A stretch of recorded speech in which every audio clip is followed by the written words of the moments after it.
बोलिए क्या कहना चाह रही हैं? इन्होंने तुहिन जी ने बड़ी शुरुआत अच्छी करी है। जयशंकर जी ने तो बता दिया था कि वो ये बोलने का मतलब था, बड़े वीक विदेश मंत्री हैं आपके तुहिन जी, और स्पष्टीकरण की आप बात करते हैं। जो ऐसे विदेश मंत्री वो कुछ भी बोल देते कि पाकिस्तान की न्यूज में वो ब्रेकिंग न्यूज की तरह चल रही है। अरे आंख मार दी थी जयशंकर साहब ने, हमें तो बता ही दिया था पहले ही कि हम आएंगे और तुम्हारे ऊपर हमला करेंगे, तो अपने लोगों को हटा लो, पहले उस पर जवाब दीजिएगा। और आपने स्पष्टीकरण, सुनिए मैं किसी के बीच में नहीं बोली, दे रहा हूं, तो इसके बाद आपको मौका दे, पहले सवाल सुन लो, फिर आपने स्पष्टीकरण स्ट्रैटेजीज की बात करी। मुझे बताइए कौन सी स्ट्रैटेजी रोक रही है आपको विजय शाह के खिलाफ एक कोई भी आपको शो कॉज नोटिस निकालना या कार्रवाई करना, जिसने कर्नल सूफिया कुरैशी के ऊपर इतनी आपत्तिजनक और अशोभनीय टिप्पणी करी? मुझे बताइए कौन सी स्ट्रैटेजी रोक रही है आपको अपने डिप्टी मुख्यमंत्री के ऊपर शो कॉज नोटिस या फिर कोई कार्रवाई करने के लिए, जिसने ये कह दिया कि भारत की सेना नतमस्तक है नरेंद्र मोदी के चरणों में। खैर उस पर आप जाएंगे नहीं, और आपने टर्की का नाम लिया। तुर्की से बड़ा प्रेम है आपको। मुझे बता दीजिए, आप ही की सरकार है, बड़े दिग्गज प्रवक्ता आप हैं। 2019 में यूएनजीए में खुद जाकर टर्की के उस समय के प्रधानमंत्री ने बोली थी ना ये बात कि हम तो एंटी इंडियन कमेंट्स देके कि हम तो पाकिस्तान के साथ खड़े हुए कश्मीर के मुद्दे पर, हम तो लगातार इनको सपोर्ट करेंगे।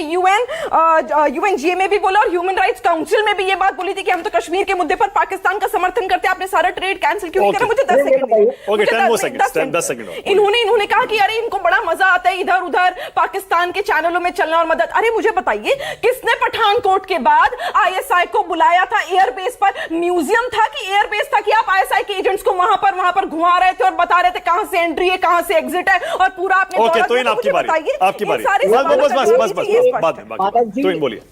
एक सवाल का जवाब दूंगा, इसलिए सावधान कर दीजिए क्योंकि फिर से जगहसाई होगी कांग्रेस पार्टी की। पठानकोट जो था ना, वो आखिरी मौका हमने दिया था।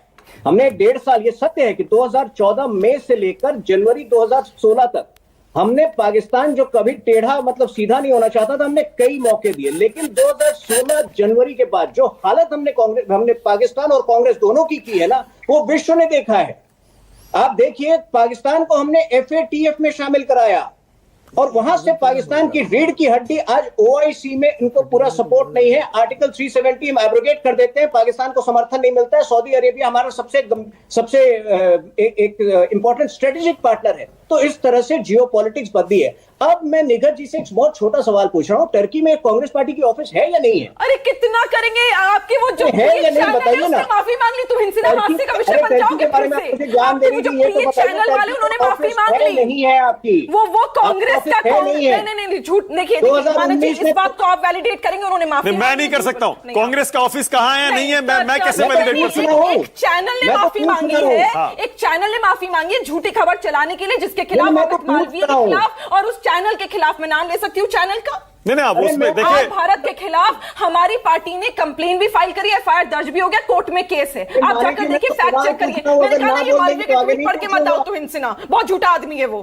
फिर हादसे का विषय वो तो बनता ही, वो तो टीवी पे बैठता नहीं। आप नहीं, तुम पार्टी के बारे में झूठ मत बोलो, इतना बड़ा झूठ मत बोलो। मैं तो इससे पूछ रहा हूँ मानव जी, मैंने सवाल पूछा, अगर ना बोलो वही बात हो जाएगी। अरे पता होना चाहिए, प्रवक्ता हो भारतीय जनता पार्टी के राष्ट्रीय वाले, पता होना चाहिए। अभी भी पब्लिक डोमेन में डिस्ट्रिक्ट लेवल के प्रवक्ता हो क्या भारतीय जनता पार्टी के? अब तक पता नहीं।